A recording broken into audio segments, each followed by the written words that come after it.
So I'm a certified yoga teacher, which is insane.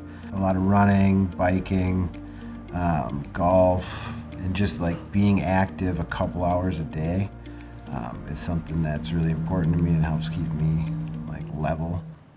Probably up until I was about done with college was just all right. It's the weekend. Let's relax, but also, hey, this is an uncomfortable thing I have to do. Let's have a couple of drinks. Hey, I'm feeling down. Let's have some drinks. Hey, I'm anxious about this. You know what? Let's have a drink. So it was always just, it was my only coping mechanism that I knew how to do and it works. Like, let's be totally honest, it works really great until it doesn't.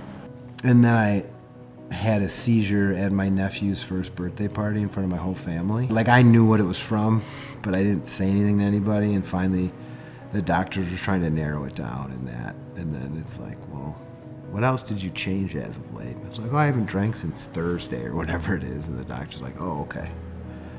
So the fact that you could actually have that negative of an effect from not doing something was like, okay, I've really done some damage somewhere.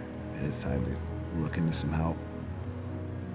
I think I had been sober for 6 months. It was about 3 years into me starting like this perpetual rehab game. And I had relapsed. I was only a month into drinking.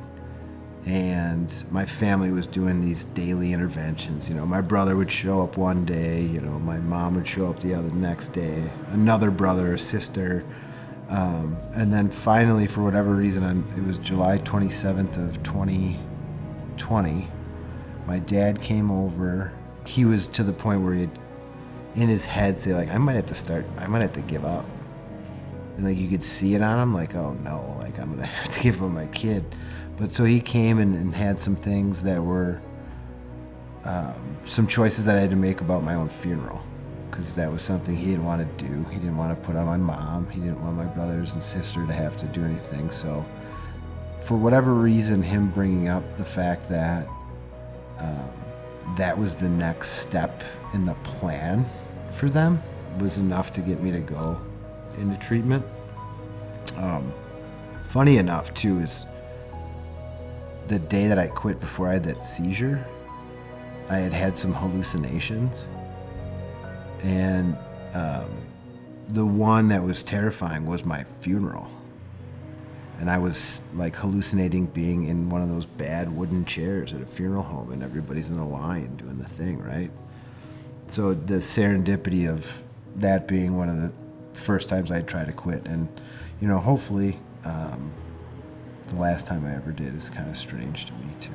I had had 6 or 7 months of really good sobriety, or so I thought, right? That's when I had started getting into yoga. I was taking care of myself physically much better. I thought I was more, dug into the recovery community and doing all of the right things. And then I relapsed. And it had been so frustrating to fail so many times for me, and maybe this is because I hadn't gone out and done a bunch of stuff that I was risky, but I just hadn't failed a lot. Why do you stay sober and why did you get sober? And I don't know why I got sober at first, right? It was that one conversation with my dad, and then some dumb luck for a month I fell and tripped and landed into a couple of things. But from that point forward, it's really to try and use some of the skills that I didn't use before because of whatever was holding me back, and to go for some things that I wouldn't have done with the sobriety, because I know that I got like one shot at it. So I think going forward with my life and what I want to do with it is just to continue to be connected to the community in some way, to give back a little bit and to keep myself reminded. I mean, selfishly, it reminds you of what you've been through because you see it all the time. I mean, it's like 6, 7, 8, maybe over a year into sobriety this time around was just that Like you're not a bad, like you're a good human.